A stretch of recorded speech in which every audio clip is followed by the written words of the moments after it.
How to use Bobbex concentrate in 5-gallon pails.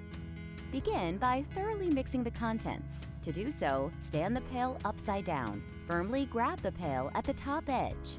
Tilt the pail and rock it back and forth 10 to 15 times. Return the pail to the upright position.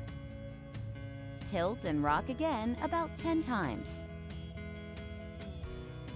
To open the pail, locate the 2 gray pull tabs on the top pouring spout and pry them upward.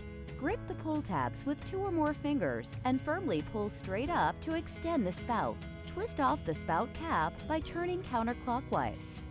Remove the factory seal by lifting and pulling on the white plastic ring. Discard the seal. You can now pour Bobbex concentrate from the pail to dilute according to seasonal spraying instructions.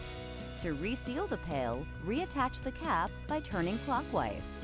Retract the spout back into the pail by firmly pushing downward. Store unused Bobbex concentrate in a cool, dry place. It is important to use any diluted Bobbex concentrate within 5 days of mixing. Any diluted mixture not used after 5 days should be discarded.